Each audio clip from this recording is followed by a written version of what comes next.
Bueno, continuando, vamos a hablar de infiltración por tumor carcinoide. Este es un pequeño resumen. Vuelvo a repetir, la idea no es hablar de enfermedad carcinoide, sino que es que sepan que la enfermedad carcinoide puede producir una infiltración en la válvula, en las válvulas derechas del corazón, tanto la tricúspide como la pulmonar, y esto lo tenemos que tener muy en cuenta. ¿Y cuál es el origen de estos tumores carcinoides? Suele estar ileocecal u ovárico. La clínica son pacientes que tienen rubor, diarrea, telangiectasias. Mecanismo es la hipersecreción de serotonina. Las lesiones más comunes es en el endocardio auricular y ventricular derecho, válvula tricúspide y pulmonar. Es muy raro, prácticamente hay muy pocos casos descritos en la literatura de pacientes con valvulopatía izquierda, secundaria carcinoide, y los pocos que hay son referidos a que deberían tener un foramen oval permeable, y eso hace que se afecten también las cavidades del lado izquierdo del corazón, porque el pulmón siempre hace de filtro y entonces impide que pegue la vuelta y llegue al corazón izquierdo. En general, ¿qué es lo que nosotros vemos cuando hacemos un eco? Placas blandas, brillantes, con engrosamiento, acortamiento, inmovilidad y fijación de la válvula tricúspide, generando estenosis e insuficiencia valvular. Yo digo siempre que cuando enfrentamos a un paciente con un síndrome carcinoide, el lado izquierdo del corazón está sano y vemos que las válvulas tricúspide y o la válvula pulmonar ni abre ni cierra bien. Este es un cuatro cámaras invertido. ¿Sí? Acá ven el septum auriculoventricular que mira hacia el ventrículo izquierdo siempre. Y acá lo que vemos que la válvula tricúspide tiene una válvula más fibrosada, más brillante, que no tiene coaptación valvar, que no abre bien, porque si uno piensa que acá tiene una insuficiencia tricúspida significativa, la válvula tendría que abrir exponencialmente mucho más, y esto no ocurre en este paciente. Y estos son distintos cortes. Este es un corte en eje longitudinal del ventrículo derecho, en región paraesternal izquierda, aurícula, ventrículo derecho. ¿Sí? Acá se ve algo de derrame pericárdico y acá tenemos la válvula tricúspide que no tiene buena apertura, pero sí lo que se ve francamente es que tiene una falta de coaptación valvar significativa. Esto en cuatro cámaras invertidos y se ve la aurícula derecha y el ventrículo derecho en este sector, y lo que se ve es un flujo anterógrado, ¿sí? Ligeramente turbulento, y una insuficiencia prácticamente masiva que llena toda la aurícula derecha. Cuando uno ve el flujo de insuficiencia valvular, nota que el flujo es bien denso, y que el flujo anterogrado también tiene una morfología como tienen las estenosis tricúspides.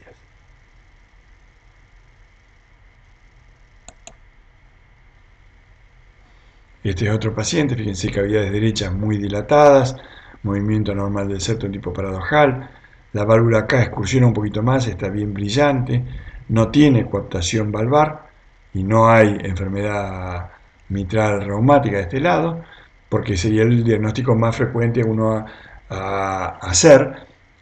Si uno no viera el lado izquierdo del corazón, podría decir que está en una válvula reumática. Entonces vemos el flujo anterógrado y el flujo de insuficiencia valvular muy importante. La aurícula derecha está dilatada y protruyendo hacia la aurícula izquierda, es decir, que hay una sobrecarga no solo de volumen acá, sino también algo de presión. Acá está ampliado para ver bien la falta de coaptación y más brillante la valva septal tricúspida prácticamente está inmóvil, la que se mueve un poquitito es la valva anterior, la cual está más fibrosada, y acá ven el flujo de alta densidad, ¿sí? Y que generaba también una estenosis tricúspide. Otro paciente en un corte de dos cámaras en eje largo del ventrículo derecho. Miren la falta de coaptación valvar que hay, la fibrosis de la válvula. Acá está un poco más ampliada la imagen. Esta valva no, esta es la valva posterior, no abre nada, y esta es la valva anterior que se mueve un poquitito, pero tiene una falta de coaptación franca, y eso dijimos que es un signo de severidad de la insuficiencia valvular tricuspidia.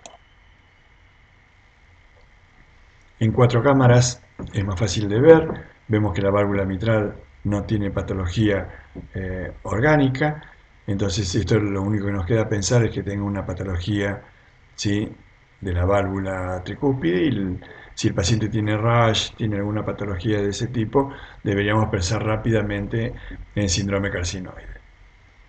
La insuficiencia que provoca es libre, ¿sí?, es muy severa por la falta de coaptación valvar.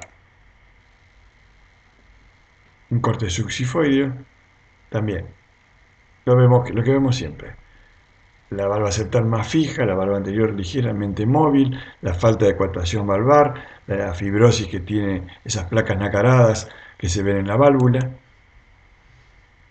Bien, entonces, cuando pensamos en un carcinoide, en esos pacientes que tienen sintomatología sospechosa o que directamente vienen con un diagnóstico de síndrome carcinoide hecho por algún gastroenterólogo, y nos piden que valoremos a ver si tiene algún compromiso del corazón, y lo que tenemos que valorar siempre son válvula tricúspide y válvula pulmonar, con esas imágenes nacaradas, fijas, muy poco móviles, con falta de coaptación valvar y que generan estenosis o insuficiencia tricuspidia y estenosis o insuficiencia pulmonar. Bien, el siguiente tema que vamos a ver es la enfermedad de Epstein, que es una patología congénita que se ve frecuentemente, no es que lo vemos todos los días, pero es una patología que uno tiene que estar preparado para hacer el diagnóstico, y vamos a ver que las patologías con enfermedad de Epstein no son todos iguales. No vamos a hablar mucho de esto, que es cuándo fue descubierto, pero sí que es una malformación que representa el 0,5% de las cardiopatías congénitas. Pero cuando tomamos la patología estrictamente congénita de la válvula tricúspide, es el 40% de estas malformaciones. La anomalía de Epstein es una alteración caracterizada por el desplazamiento apical de la valva septal y posterior de la válvula tricúspide dentro del ventrículo derecho, mayor o igual a 8 milímetros por metro cuadrado de superficie corporal. Esta es la definición. Esto es muy importante. Es tomar la medida que hay entre la válvula tricúspide y la válvula mitral, que es ese septum aurículo ventricular, y cuando esto mide más de 8 milímetros por metro cuadrado, estamos en condiciones de decir que tiene una enfermedad de Epstein. No nos tenemos que olvidar que las válvulas tricúspides son 3, anterior, septal y posterior. La valva posterior se origina en el cojín lateral derecho, la valva septal en el cojín inferior, y la valva anterolateral tiene origen dual. La porción medial septal se origina en la cresta conal dextrodorsal y la porción lateral del cojín lateral derecho. ¿Por qué decimos esto? Porque en general las que están comprometidas son la valva septal y posterior de la válvula tricúspide, no así la valva anterior, pero sí la valva anterior tiene imágenes características en esta enfermedad. Este es un diagrama que yo suelo mostrar mucho porque está presentado en un libro que hizo el doctor Cairé hace muchos años. El doctor Cairé es un médico argentino que vive en Chaco, que trabajó muchos años, no sé si actualmente sigue trabajando con la doctora Valdés Cruz, que es una de las, yo diría, más importantes médicas que hace la parte de embriología y anatomía del corazón. El doctor Cairé es reconocido a nivel mundial, y es bueno que ustedes sepan que existe y que está con nosotros.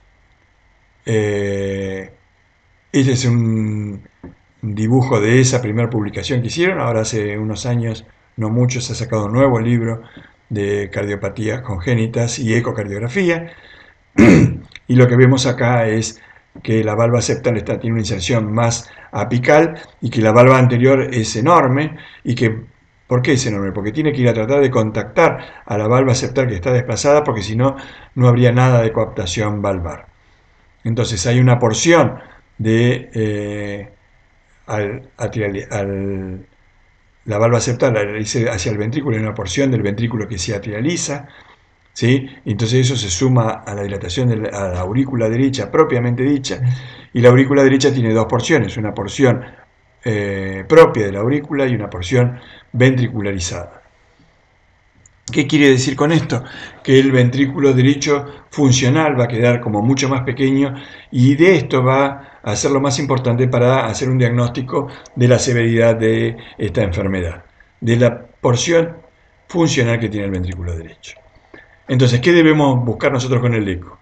Implante baja de la valva septal y posterior de la válvula tricúspide, distancia mitro-tricuspidea más de 8 milímetros por metro cuadrado de superficie corporal, valva anterior elongada, redundante, en vela de barco, lo dicen muchos autores, y ya vamos a ver qué otras características puede tener esta valva anterior. El desplazamiento de la valva septal genera una lateralización de una parte del ventrículo derecho, y el ventrículo derecho anatómico, ¿sí?, o funcional, es de menor tamaño.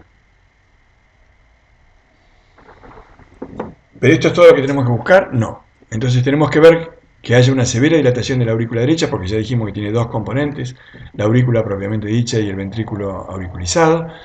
Si genera insuficiencia valvular, que en la mayoría de los pacientes genera una insuficiencia valvular importante, pero también tenemos descriptos casos, y les vamos a mostrar algunos, de estenosis tricuspidea. Al dilatar mucho la aurícula derecha, puede generar que el paciente tenga un foramen oval permeable, o se genere una CIA, o que acompañe con una CIA tipo ostión segundo. Si esta patología se asocia a una enfermedad de Epstein, vamos a ver que hay cortocircuito de derecha a izquierda, y entonces el paciente puede tener algún síntoma de cianosis.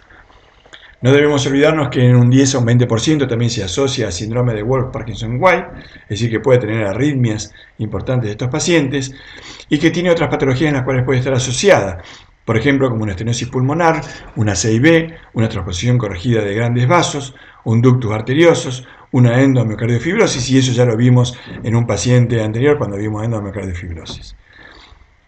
Y ahí termina todo nuestro estudio cuando vemos un paciente con una enfermedad de Epstein. ¿Y qué es lo que nos produce cuando vemos una enfermedad de Epstein? Que nos impacta el ventrículo derecho. Así como normalmente nos impacta el ventrículo izquierdo y nos olvidamos del ventrículo derecho, en esta patología nos impacta mucho, y entonces no solemos olvidar de que el ventrículo izquierdo existe en esta patología. Y fíjense con qué sorpresa nos encontramos. Que hay una patología asociada al ventrículo izquierdo en un 39% de los casos, ¿sí?, que puede ser un miocardio no compacto en un 19%, disfunción sistólica, disfunción diastólica en un alto porcentaje, prolapso de la válvula mitral, dilatación del ventrículo izquierdo, válvula aórtica bicúspide.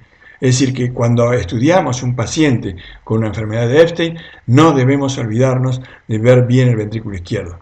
Y sobre todo, ¿qué del ventrículo izquierdo? Que no haya disfunción del ventrículo izquierdo, tanto sistólico y diastólico, porque hay algún tipo de Epstein que podría beneficiarse con algún bypass parcial o total del ventrículo derecho, y para que esto se pueda realizar tenemos que valorar muy bien la función sistólica y diastólica del ventrículo izquierdo. ¿Cuáles son los síntomas que puede consultarnos una enfermedad de Epstein? Cianosis por aumento de la presión de la aurícula derecha y shunt de derecha a izquierda, insuficiencia cardíaca derecha, podemos tener embolia paradojal en aquellos pacientes que tienen un foramen oval permeable, arritmias por dilatación de la aurícula derecha o por su Wolff-Parkinson-White, es decir, que tiene un doble mecanismo que puede tener esta arritmia.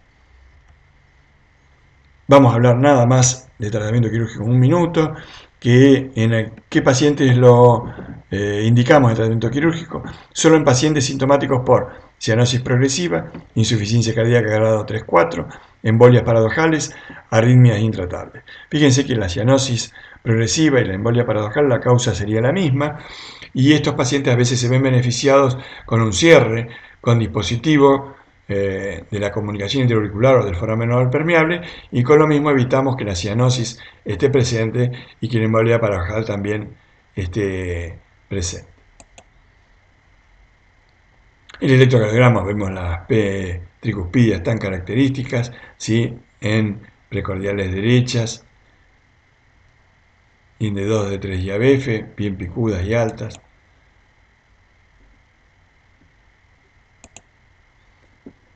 La placa de tórax es una de las cardiomegalias más significativas, con una dilatación franca de la aurícula derecha, y muchos pacientes como tienen un ventrículo derecho muy chiquitito, les queda nada más que el tracto de salida, entonces dan un cuarto arco por tracto de salida aumentado al ventrículo derecho. Son imágenes tipo botellones, pero donde se ve la silueta cardíaca, ¿sí? A diferencia del derrame pericárdico, en el cual no se ve la silueta cardíaca. Fíjense en la anterior, se ve bien la aurícula derecha, se ve bien el tracto de salida, y en esta también con una imagen en botellón, ¿sí? Fíjense que las cavidades izquierdas son más pequeñas y por eso no hay botón aórtico, el flujo puede estar disminuido en estos pacientes. Bien, ¿cómo clasificamos a la enfermedad de Epstein? En una clasificación, Carpentier lo tenemos un cirujano que ha descrito de todo, en todos lados. Ya vimos que en válvula tricúspide y en válvula mitral describió lo que son los movimientos de las válvulas en restringido, aumentado, normal. ¿Sí? Bueno, acá hice una descripción de acuerdo a la morfología que tiene la enfermedad de Epstein. Todos tienen, ¿sí?, una distancia mitro-tricuspidia más de 8 milímetros por metro cuadrado de superficie corporal. Pero el tipo A tiene una valva anterior redundante, libre, porción atralizada gruesa y pequeña, y el volumen del ventrículo derecho funcional es adecuado. Es decir, que estos pacientes suelen llegar a la edad adulta bastante bien, con algo de insuficiencia tricuspidia, pero sin demasiada patología concomitante, y esto es bueno. Pese a eso, pueden tener un Wolff Parkinson asociado, ¿sí?, o algún tipo de arritmia. El tipo B, entonces la válvula anterior es redundante, es grande, ¿eh? Son esas válvulas que se van a unir con la válvula septal bien arriba. Tipo B, la válvula anterior es redundante, también libre. ¿Y qué decimos cuando es libre? Que tenga inserciones en la cara lateral o en la pared libre del ventrículo derecho, o en algunas oportunidades en la banda moderadora, lo que restringe la apertura, y algunas veces una de las posibilidades quirúrgicas que tiene esta patología es liberar la valva anterior, ¿sí?, y que quede como una valva anterior única. Ahora, si tiene inserciones en la pared libre, uno no puede cortar esas cuerdas porque la válvula quedaría flail completamente. Entonces, esto es importante de que nosotros le digamos al cirujano: mire, la valva anterior la puede utilizar o no la puede utilizar. Si es libre se puede utilizar, si tiene adherencias y hay que cortarlas, generalmente no va a quedar muy bien. El tipo C, la valva anterior es redundante, con adherencias a la pared libre del ventrículo derecho, porción atralizada grande, delgada, no contráctil, y en algunas oportunidades es aneurismática, y el volumen del ventrículo derecho funcional es inadecuado, es decir, que es muy pequeño.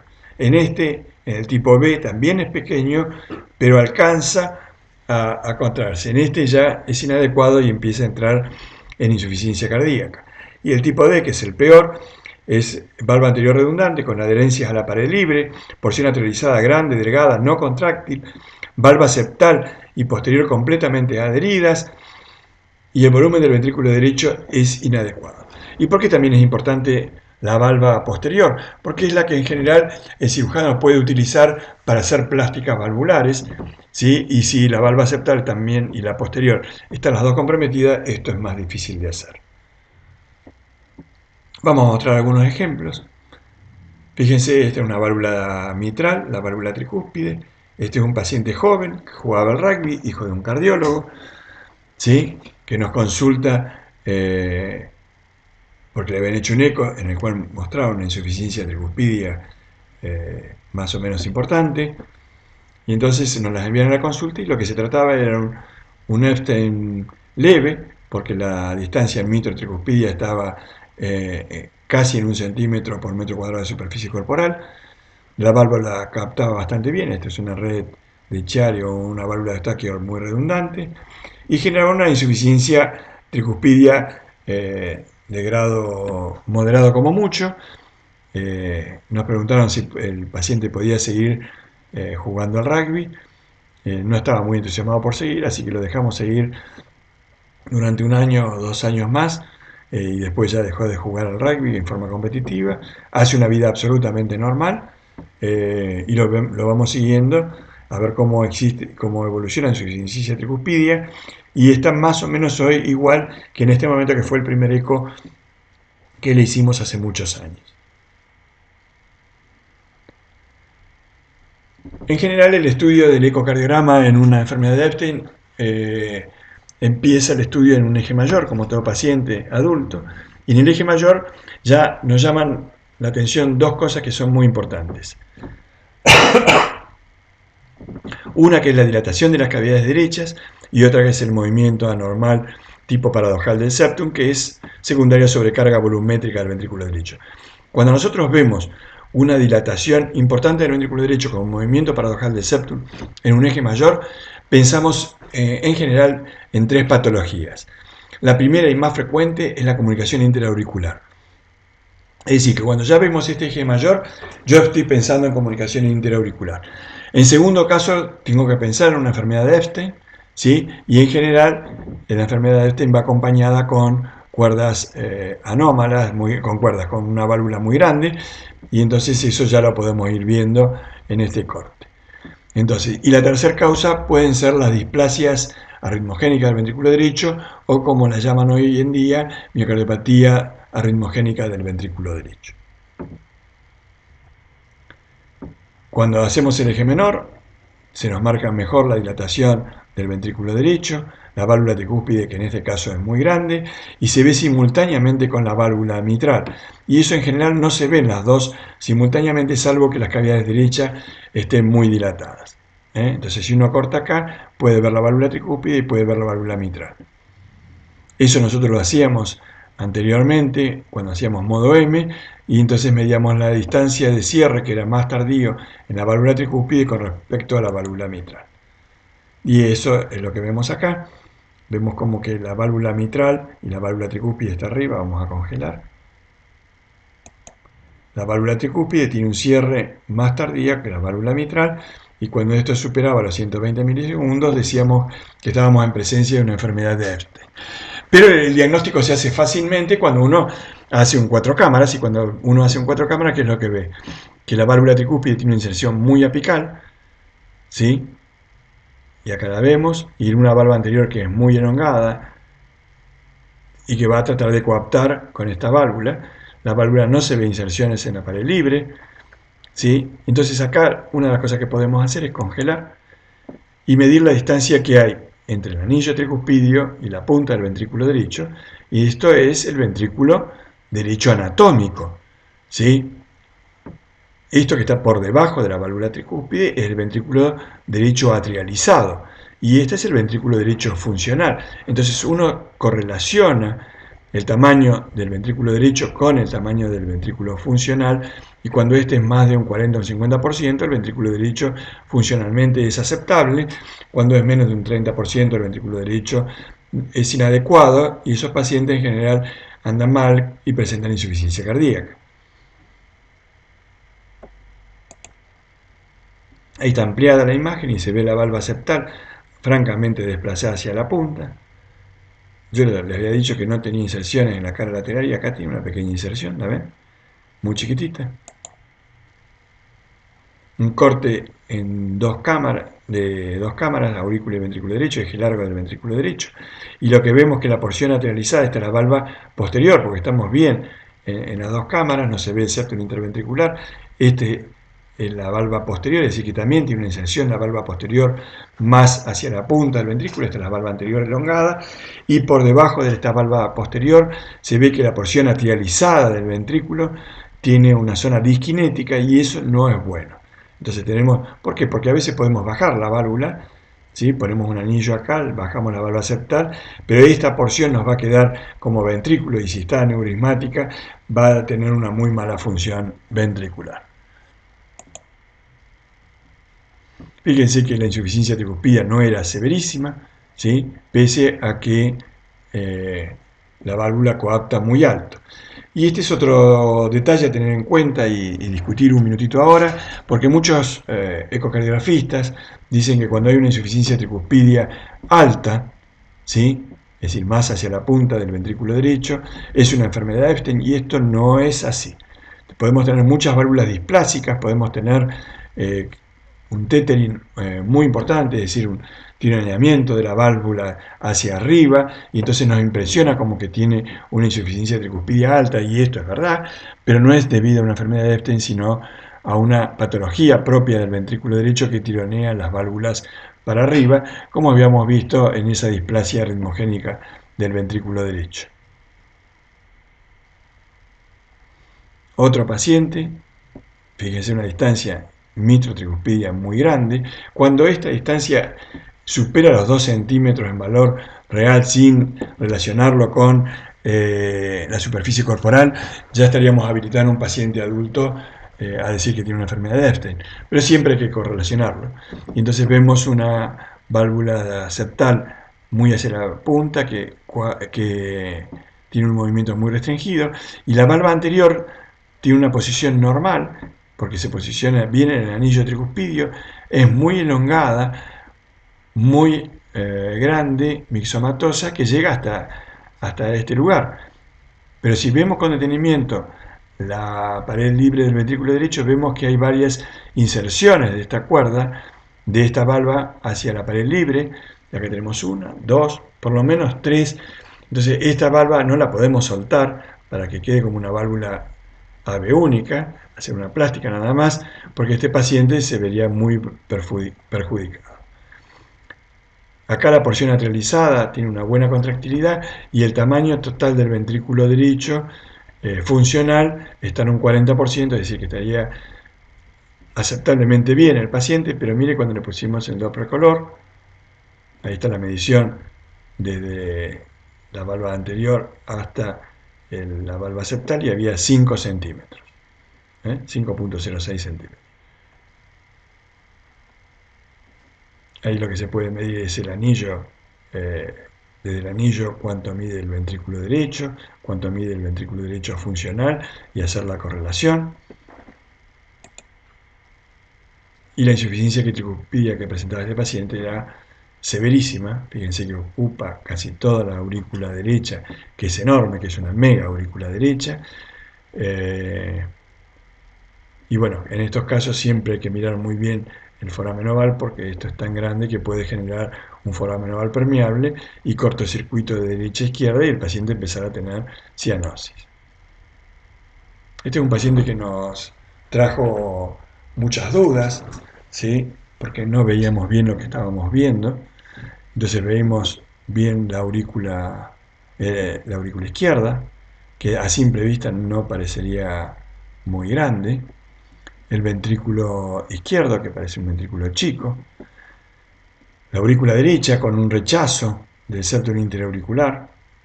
Esto es parte de la red de Chiari, ¿no?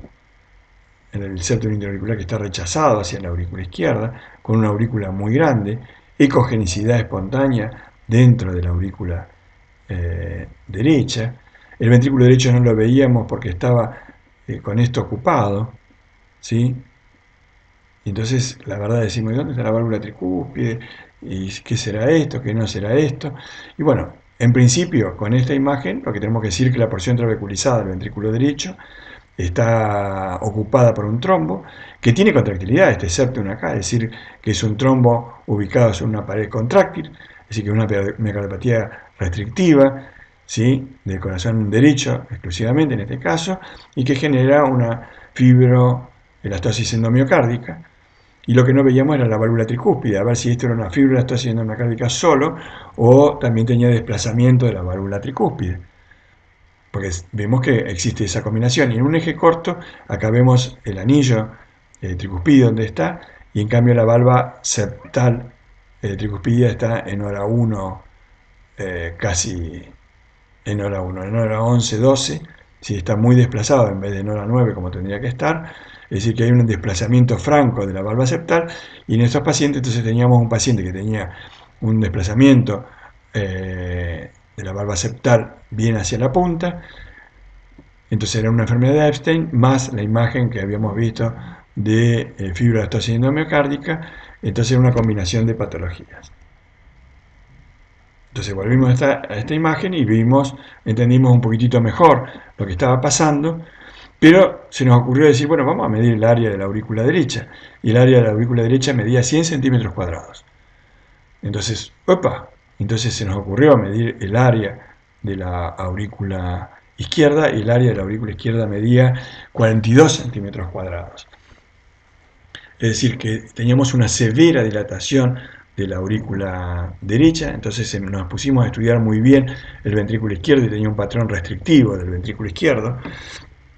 Por eso a este paciente no le pudimos ofrecer ningún tipo de solución, salvo un trasplante cardíaco al que fue llevado y falleció en el mismo. Acá vemos la aurícula de un corte subxifoide, vemos derrame pericárdico. Miren el trombo que nos encontramos en la aurícula derecha y más la ecogenicidad espontánea, y este paciente casi no tenía insuficiencia tricuspidia.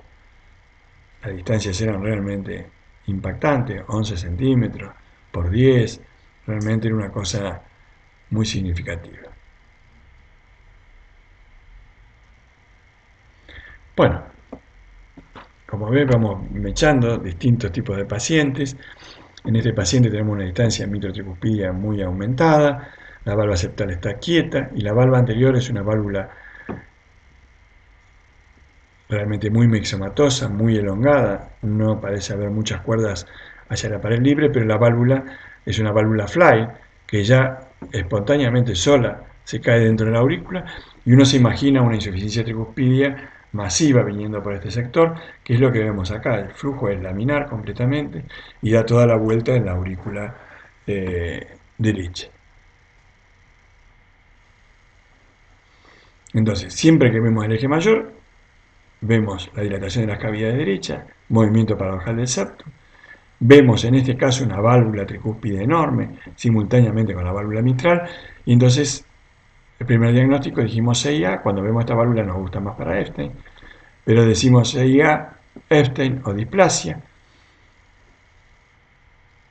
y cuando hacemos el 4 cámaras nos define bien cuál es la patología, que es una inserción apical de la válvula tricúspide, que genera una insuficiencia tricuspidia importante, y que la válvula anterior tiene adherencia hacia la pared libre del ventrículo derecho. Pero no todos son iguales, dijimos, ¿no? Y en este caso, fíjense, la distancia de mitro-tricuspidia es muy alta, la valva septal tricuspidia es muy chiquitita y fija, y la valva anterior, que es muy grande, que nace normalmente como tiene que nacer, va hacia la valva septal y está fibrosada y también fija, y entonces genera más que insuficiencia, que igualmente genera porque la válvula queda fija, una insuficiencia tricuspidia, también genera estenosis tricuspidia orgánica.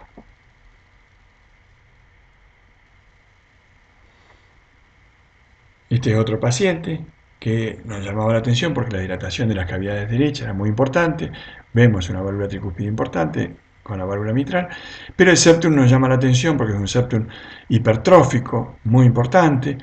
Entonces esto generaba un movimiento anterior sistólico de la válvula anterior mitral y generaba una obstrucción al tracto de salida del ventrículo derecho, y al mismo tiempo por este movimiento anterior sistólico generaba una insuficiencia mitral, y dijimos, bueno, este paciente tiene una miocardiopatía hipertrófica asimétrica, ¿sí?, con obstrucción al tracto de salida del ventrículo izquierdo, pero además, ¿por qué tenía tanta dilatación de cavidades derechas? Y entonces dijimos, bueno, puede ser que tenga mucha hipertensión pulmonar, pero tampoco la insuficiencia mitral que tenía nos impresionaba mucho, y dijimos, bueno, es un patrón restrictivo dentro de este ventrículo por su miocardiopatía hipertrófica.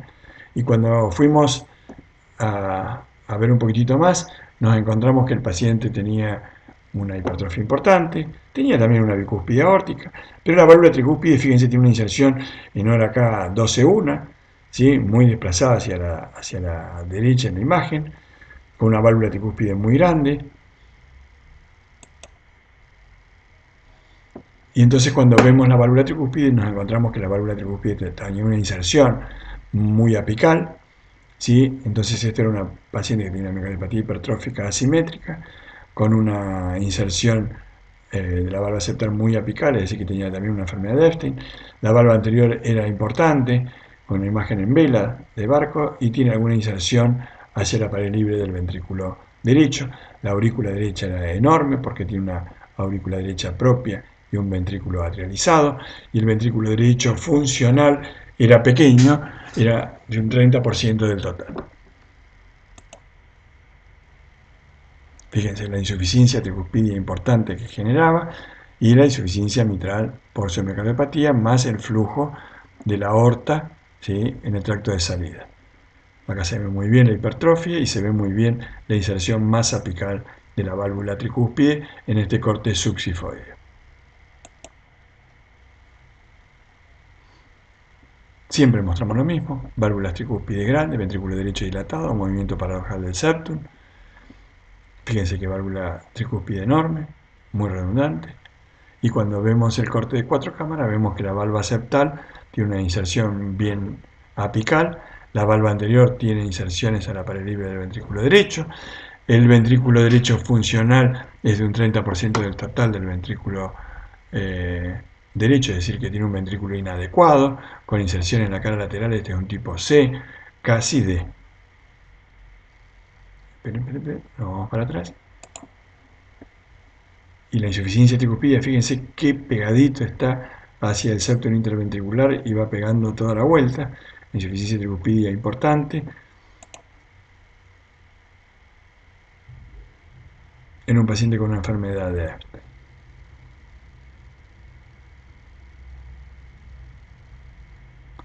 Acá vemos una válvula tricúspide, una válvula mitral, una válvula tricúspide con una inserción bastante apical.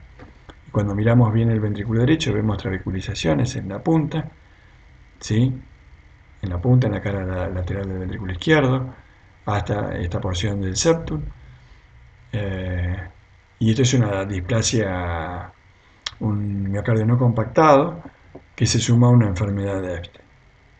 La enfermedad de Epstein tenía un ventrículo atrializado chiquitito, con un ventrículo funcional grande, es decir, que estaba bien tolerado a su enfermedad de Epstein. Y fíjense, la función del ventrículo izquierdo no es del todo buena, entonces no estaba bien de su miocardiopatía espongiforme o ventrículo no compactado del ventrículo izquierdo. La resonancia magnética también nos puede ser de utilidad, y acá vemos en 4 cámaras con una severa dilatación de la aurícula, una valva septal, fíjense que apicalmente, una valva anterior grande con inserciones hacia la pared libre del ventrículo derecho, un ventrículo derecho funcional muy chiquitito. Este es un paciente con mal candidato para la cirugía, ¿no? Probablemente este paciente, como no tiene ventrículo derecho funcional, lo único que se le puede hacer es un bypass parcial, es decir, para que la mitad de la sangre que la venga por la cava inferior vaya al ventrículo derecho, que es chiquitito, y salga por la pulmonar, y la vena cava superior drenando directamente en la rama derecha de la arteria pulmonar. Esto sería un bypass parcial, o bypassear todo el ventrículo derecho y hacer un bypass total del ventrículo derecho. Pero para cualquiera de estas dos, este ventrículo tiene que ser anatómicamente normal, sin disfunción del ventrículo izquierdo. Y ya cuando vemos este movimiento paradojal y este aplatamiento del septum interventricular, nos imaginamos que hay un desacoplamiento entre el ventrículo derecho y el ventrículo izquierdo, y este ventrículo izquierdo debe tener alguna patología, por lo menos sistólica y diastólica, de grado leve a moderado. No vemos una aurícula muy dilatada para pensar en un patrón restrictivo, pero sí tenemos que tener mucho cuidado con este ventrículo, a ver cómo está funcionando. Otro paciente, fíjense, una válvula, en este caso septal, desplazada hacia la punta, este es el anillo tricuspidio, ¿sí? Una válvula anterior muy elongada, con cuerdas grandes. Acá estamos midiendo cuál es la porción de ventrículo derecho atrializado y la porción del ventrículo derecho funcional, y una insuficiencia tricuspidia, miren qué importante, con PIS, una vena contracta ancha, no tiene una buena coaptación valvar. Esto es importante de ver muchas imágenes, es que ya cuando uno las ve varias veces ya se lo imagina. Uno ve este G mayor y ya me imaginé una CIA o un Epstein. Como tiene una válvula grande, probablemente sea un Epstein. Y acá que lo que vemos es una válvula septal muy elongada. Fíjense qué poco movimiento tiene esta válvula tricúspide. Acá está fija hacia la cara libre del ventrículo derecho. Medimos siempre la porción total del ventrículo derecho comparada con la porción funcional.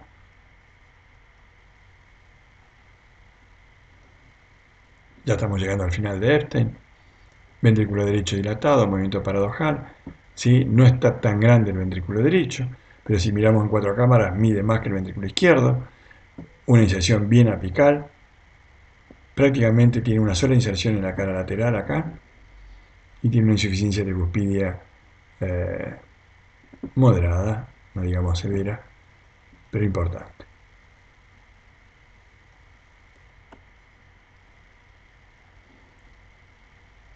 Otro paciente, fíjense que tiene también poca motilidad esta valva anterior, tiene una insuficiencia no muy importante y sí tenía una estenosis tricuspidia más importante que la insuficiencia por esta enfermedad de Erte. Bien, no vamos a hablar mucho de esto, que es el tratamiento quirúrgico, que se puede hacer con plástica y se le hace una válvula unicúspide, un reemplazo valvular por biológica o mecánica, una operación de Danielson en la plástica de la válvula tricúspide, plicatura de la cámara atrializada, anuloplastia, aplicatura de la aurícula derecha, más procedimiento de Mason en pacientes con aleteo o fibrilación auricular o más algún tipo de ablación que se le puede hacer por su patología rítmica. El tipo de Carpentier es la plástica más la aplicatura de la cámara lateralizada y la cabo pulmonar parcial o total es lo que mencionamos, que es la operación de Fontan. Y finalmente, en aquellos pacientes que no tienen ninguna opción de nada, hay que llevarlos a trasplante cardíaco. Este es un paciente operado con una operación de Danielson. La válvula quedó más fija, más baja, ¿sí? Pero miren que quedó sin coaptación valvar. Se le hizo una aplicatura de la aurícula derecha, que era una mega aurícula, quedó más chica. Acá hay que mirar muy bien que no miren el foramen oval cómo se mueve, ¿sí? Pero ya me estoy imaginando un flujo que viene para acá de una insuficiencia tricuspidia significativa. Acá está ampliada la imagen. Y miren la insuficiencia tricuspidia con un efecto Coanda que tiene muy importante, con una vena contracta muy ancha, pisa, llega hasta hacia la base de la aurícula derecha, la consideramos como una insuficiencia severa, la estamos siguiendo a esta paciente y milagrosamente para ella no se ha dilatado más la aurícula, la vena cava está de tamaño normal con un aceptable colapso, es decir que todavía no nos hemos decidido a hacer una cirugía, ¿sí? Por el alto riesgo que esto implicaría.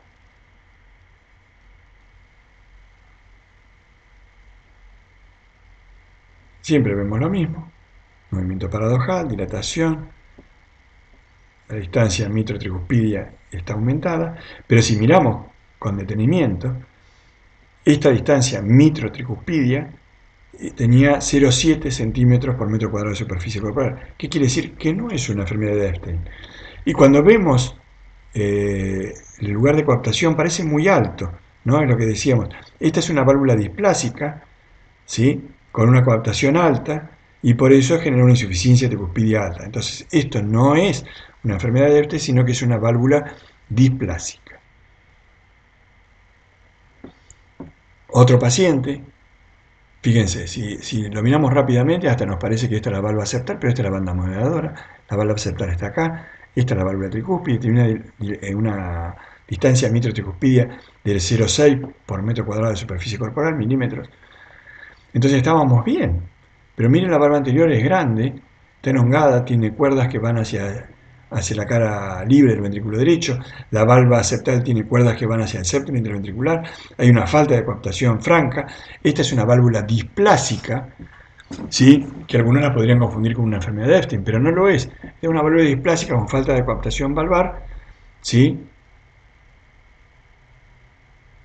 Miren que cavidades derecha e izquierda están chiquititas las quedan, ¿no? Entonces hay que mirar muy bien también las cavidades derecha. Y la insuficiencia tricuspidia, como es libre, no genera turbulencia significativa porque el flujo va y viene sin ningún problema. Bien, entramos ahora en traumática, ¿sí? Insuficiencia tricuspidia traumática.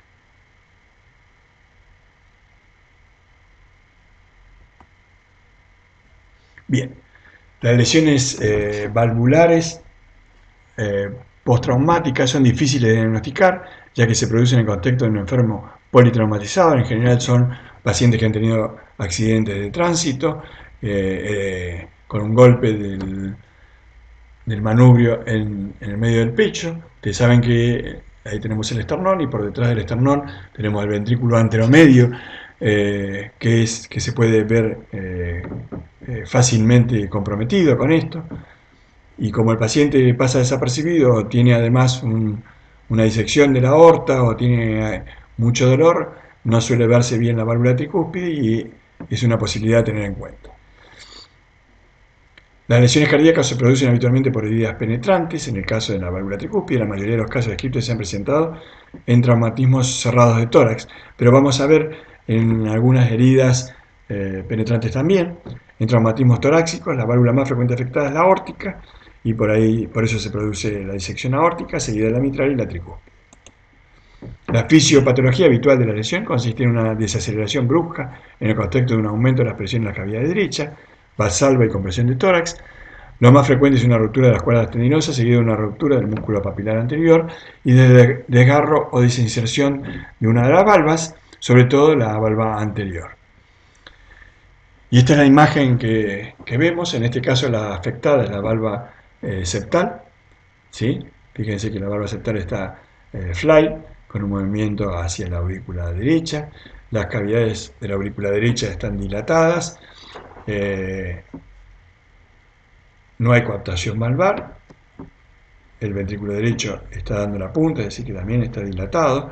¿Qué quiero decir con esto? Que este es un paciente ya evolucionado, no es un paciente agudo, postraumatismo agudo. ¿Por qué? Porque ha dilatado tanto el ventrículo como la aurícula, y eso hace que compense un poco, no tenga tanta sobrecarga de presión la aurícula derecha y sea mejor tolerado. La insuficiencia tricuspide era libre, ¿sí? No hay flujo casi turbulento entre el ventrículo y la aurícula. Fíjense, el flujo, la vena cava muy dilatada, medía casi 3 centímetros, y una vena suprahepática dilatada y un flujo retrógrado en la vena suprahepática. En un dos cámaras o eje mayor del ventrículo derecho, fíjense la falta de coaptación valvar. Este es otro paciente, ¿eh? Este es otro paciente. Esta es la valva anterior, el otro tiene una valva septal. Este paciente tiene una valva anterior, a ver, sí, este es el anterior. Este es otro paciente con una valva anterior que está fly. Fíjense en un corte a 0 grados en 4 cámaras transesofágico, como se ve la valva anterior enorme, como protruye dentro de la aurícula derecha. Fíjese que el paciente estaba en insuficiencia cardíaca, tenía un suerito colocado y la ecogenicidad espontánea, las burbujas que tiene por la entrada y salida por la insuficiencia tricuspidia, y la insuficiencia tricuspidia era severa, ¿sí? Y como toda insuficiencia tricuspidia tipo prolapso, el flujo va en el lugar contrario a la valva comprometida, es decir, que se va hacia el septum intraauricular. Es una insuficiencia muy significativa. El último paciente que vemos, esto es por una herida penetrante. Las heridas penetrantes pueden ser por un cuchillo, pueden ser por una espina, como fue este caso. Este es un chico que tenía 18 años de edad y cuando lo vimos, vimos esta imagen que atravesaba el ventrículo derecho y atravesaba la válvula tricúspide. 18 no, debía tener 16 años porque lo enviamos al hospital de niños a operar. Fíjense, la aguja ha atravesado la válvula tricúspide, es decir, está muy fija. Y acá vemos una insuficiencia tricuspidia significativa, con dilatación de cavidades derechas, ventrículo derecho muy dilatado, movimiento paradojal, la aurícula derecha muy dilatada. Acá vemos la espina como atraviesa la válvula tricúspide. ¿Y por qué decimos que era una espina? Porque bueno, el paciente fue a cirugía y cuando el cirujano abre el corazón se encuentra con una espina de madera. Se le pregunta a la madre si alguna vez había tenido algún traumatismo y ella menciona que cuando era chiquito, el chico tenía 3-4 años de edad, se había chocado contra un árbol que tenía muchas espinas, que le habían sacado todas las espinas, obviamente algunas no se dieron cuenta y atravesó todo y se fue a insertar en la válvula tricúspide, quedó ahí en esa posición todos estos años, pero fue lesionando la válvula y nos encontramos con unas cavidades derechas severamente dilatadas. Bueno, vamos a hacer un nuevo corte acá.